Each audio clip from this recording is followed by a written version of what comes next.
Hey guys, we're going to talk shoulders today, a little bit more, part two. I tried to upload a video a couple days ago. I realized that it was deleted and I apologize for not putting it back up. So let me go into it a little bit here. First, let's just talk about what's probably wrong with your shoulder if it hurts. Most of the time, it's one of the four muscles in your rotator cuff. Rotator cuffs get really tight. So let me just give you a little overview of the anatomy. It's really not that complicated. The point here is to get you to understand that there are muscles in the rotator cuff that are in charge of internally rotating, externally rotating, and abducting. So the most commonly injured rotator cuff muscle. Okay, so when you hear rotator cuff, if somebody says it's your rotator cuff, well, we need to identify, which of these four muscles? So there's four muscles that sit basically in the back and one in the front. The one in the front is your subscap.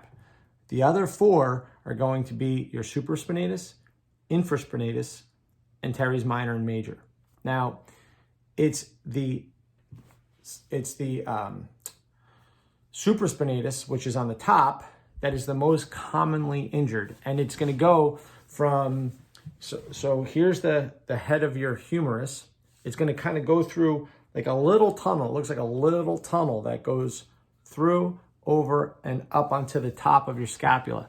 Now, there's not a lot of room inside, so where that humerus gets into that glenohumeral joint up top, there's not a lot of space up there. So it's very easy for the head of that humerus to start bumping into the acromion, and that's where that supraspinatus comes over. So the supraspinatus comes over and across, and it's in charge of abducting the arm. So if you just bring your arm out to the side, you may notice how that hurts.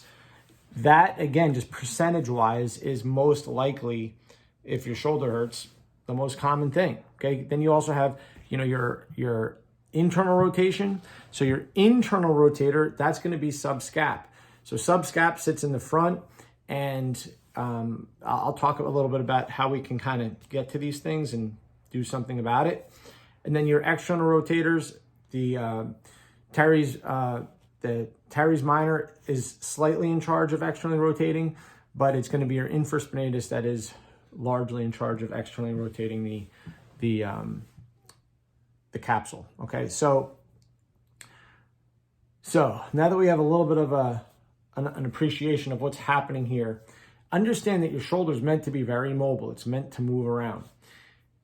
If you're moving in pain, guys, as a general principle, stop. The more that you move in pain, so if you just keep trying to train through it, this is not what no pain, no gain means. No pain, no gain in this context means if you keep moving in pain, you will build calcium deposits in your shoulder and any joint, by the way. Your body will start laying down calcium in an effort to get you to stop doing what you're doing. It's your body's way of literally making a cast because you're not listening to it. Remember, the body is super, super smart. And if you don't listen to the body, your body will make you listen. How? It lays down calcium.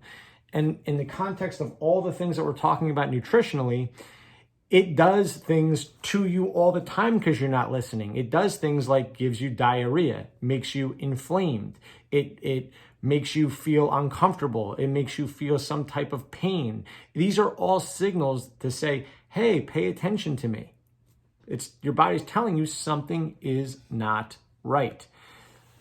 So just like when we feel stress, okay, instead of being stressed, ask yourself, what am I stressed about?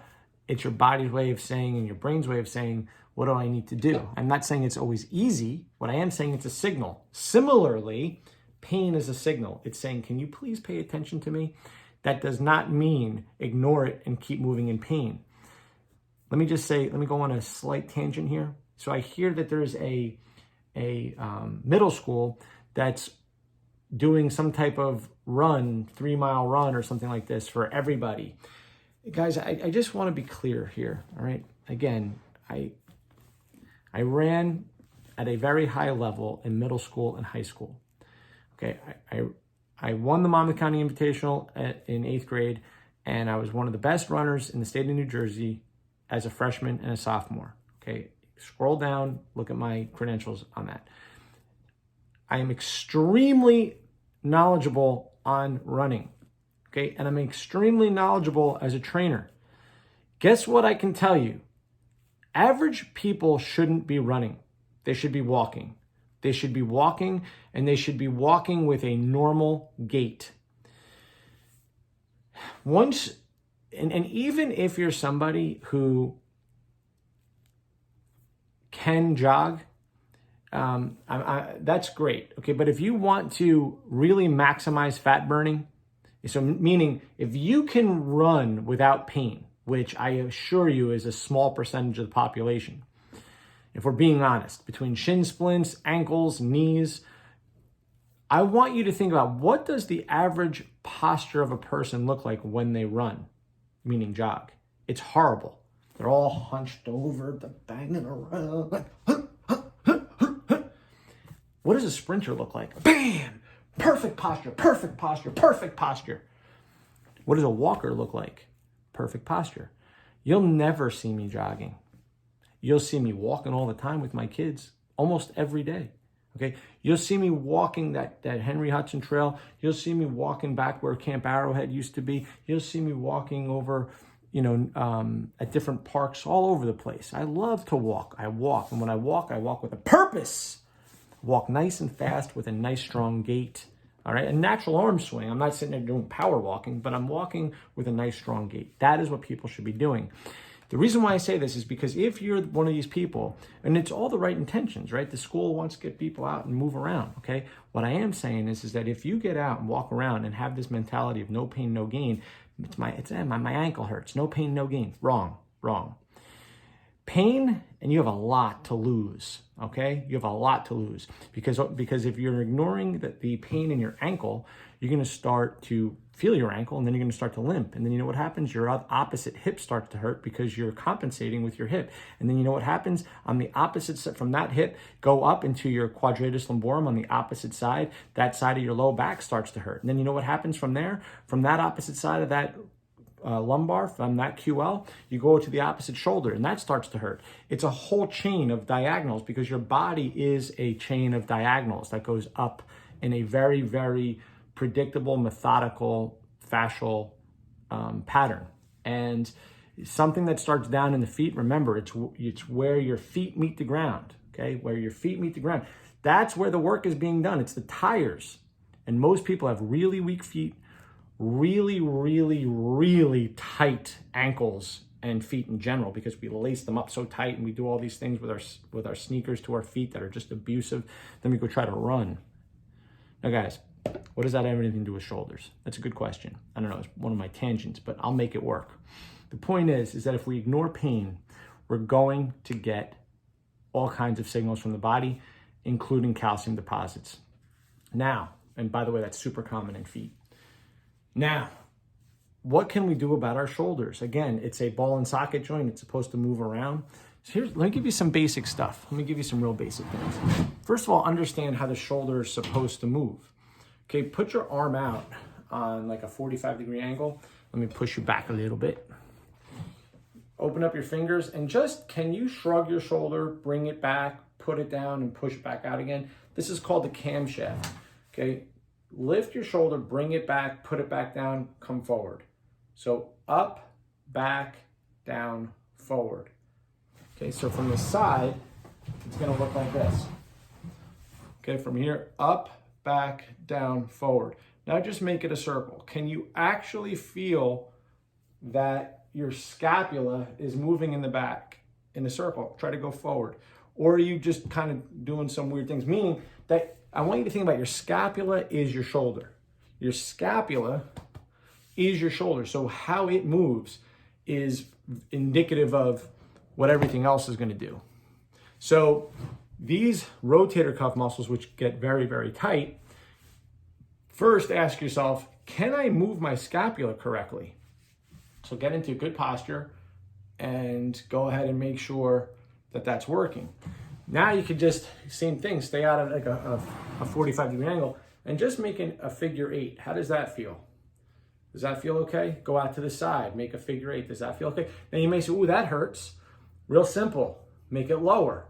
Can you make a figure 8 down here? As if you're holding a pen, and in fact, you can hold the pen, and act like you're making an 8 down here. Again, it has to be in good posture. So these circles and figure 8s, general rule of thumb, if it hurts, go lower, okay? Try to do both internally rotated and externally rotated. So out to the side, externally rotate, make an 8, internally rotate, make an 8, bring it behind you, make an 8. Find these areas, these points of pain, and what you could do is just over time, you should be able to go a little higher in the front, a little higher, across your body, a little higher. You could go above you, okay, a little higher. Make the 8s. Again, if it's painful, don't do it. Instead, keep your arm lower. Make sure the camshafts are good. Go back, look at my neck video where I'm talking about how to address your neck. Look at the part 1 video where I'm talking about some of those basic stretches and getting up against the wall. But guys, start with that stuff. Make sure you do your wrists, your elbows, and all that stuff. Because guys, believe it or not, a lot of stuff in the wrists and the elbows can go up to the shoulder and vice versa. So if you have a shoulder problem, you can easily have an elbow problem and easily have a wrist problem. But if you have a wrist problem, it's also very easy for you to have an elbow problem and then very easy to have a shoulder problem. So make sure that from wrist to neck is clear. Make sure you get those other things that I showed you up against the door jamb and up against the wall, and some of the myofascial stuff that I showed you up in here. Try that stuff. Try the stuff I showed you today. I'll keep putting out more shoulder videos. But guys, if there's one thing I want you to take away today, don't train in pain. Like the video, give me a thumbs up. Share it with somebody else that you know needs to hear this message about either shoulders or running. And certainly leave a comment below. Have a good day, everybody.